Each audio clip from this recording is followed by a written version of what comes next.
Men cheat tactically, women cheat strategically. I mean, the whole point of the video is right in the title. You practically don't even have to watch the fucking video to get the point. The point is extremely simple. The reasons for it are important, but the point of it, the truism, the message I'm trying to convey, it's right in the title. Men cheat tactically and women strategically. And it's for the same reason that, all the truisms I say about men and women are truisms, okay? It's all evolution. You see, the whole point of evolution, insofar as men is concerned, is to spread their seed as far as possible. To have as many sexual partners as possible so that at least one of them or two of them will get pregnant by the man's child. That's the point. That's why all species, the males try to do this all the time. They try to hump whatever crosses their path, right? Because they want to spread their seed. They want the maximum number of offspring.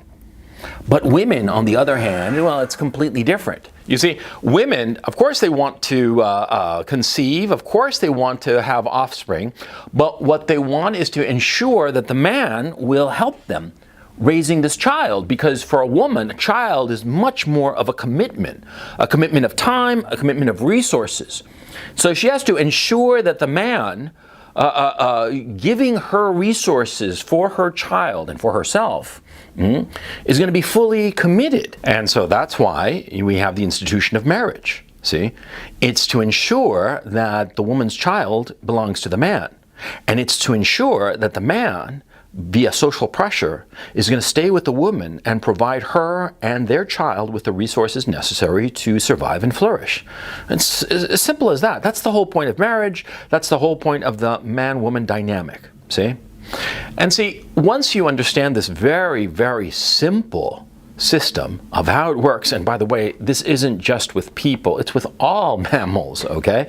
But once you understand this, then you start to understand why men cheat and what it means to men. For a man, cheating doesn't mean shit. Simple as that. See, for a man, if it's not for social pressure, or often as not self-imposed pressure that's been socialized into the man by his surroundings, his social environment, right? Well, the man is going to cheat every opportunity that he gets, it could be that, you're a business guy and you have to deal with some female lawyer, and you meet with her and you do your negotiations and it all goes real smooth, and you and the woman click, and it's 4 in the afternoon and your wife is expecting you home by 6, and you're like, maybe we can get a quickie. And the woman, is like, okay, and there you are in a hotel room doing the nasty, in the 2 hours before you're going to be kissing your wife.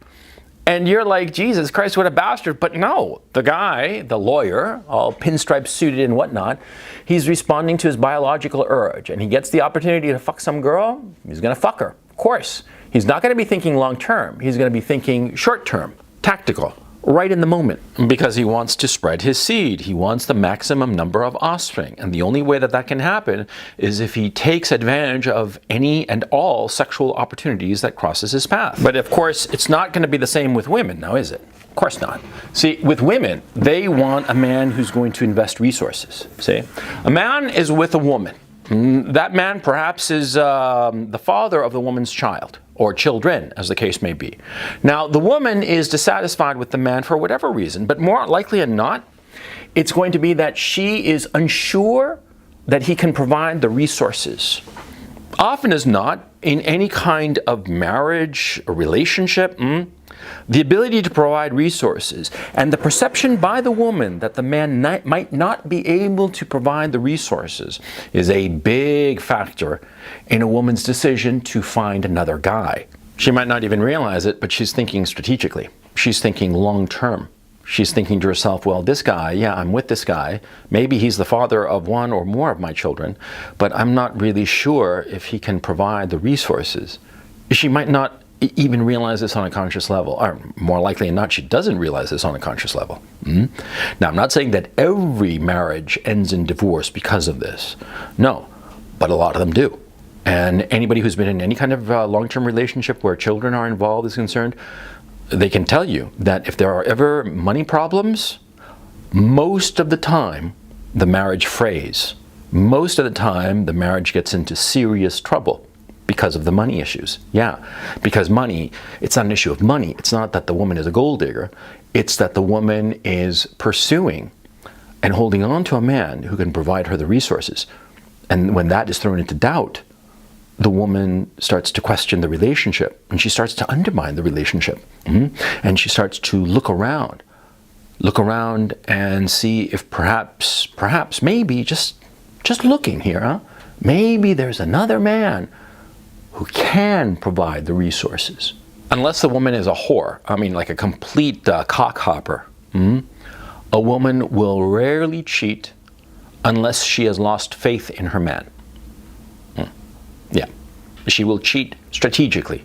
She will look for other dick because the guy she's with is not satisfying her. And that's a key issue, the word satisfying.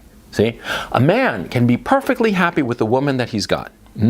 That she's a wonderful mother, a wonderful wife, she cooks, she cleans, she fucks him and sucks his dick just the way he likes it. Everything is copacetic, everything is fucking beyond copacetic. It's fucking fantastic, right? And yet, you know, he's got the opportunity to fuck some girl and he'll take the opportunity. But a woman won't. Like I said, unless she's a whore, she's not gonna fuck some guy just because, just for funsies. A guy will fuck for funsies. But a woman will never fuck just because unless the guy is seriously failing her. Unless, or, the other possibility, she's with some guy and she comes across another guy that's just noticeably better. Noticeably better, you know, not merely in looks, not merely in personality, but in social connections, in money, in just the general package. He might be uglier and shorter than the Chad that she's with, but if he's got a lot of social pull and a lot of resources, which is basically the same thing, she'll be thinking about him.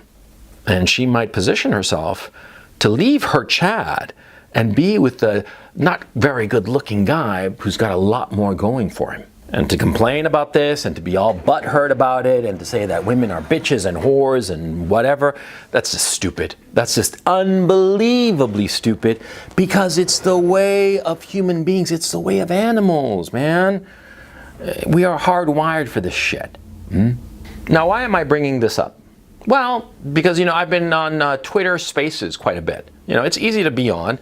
And what's interesting to me is that I get the chance to listen to a lot of different people. A lot of different people with a lot of different outlooks that I never would have considered before. And it's different from Discord because, you know, on Discord, there are lots of server chat rooms where you can listen to people talk about this, that, the other.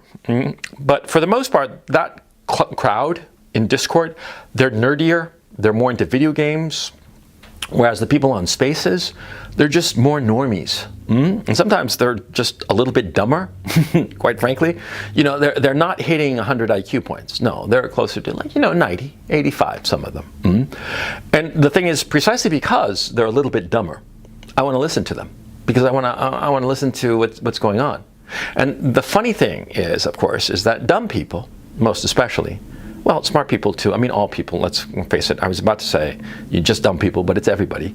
Everybody, all people, they fool themselves with remarkable regularity. They fool themselves and pretend things that are just not true. And one of the lies I heard on the Spaces is that men cheat more than women. No, they don't.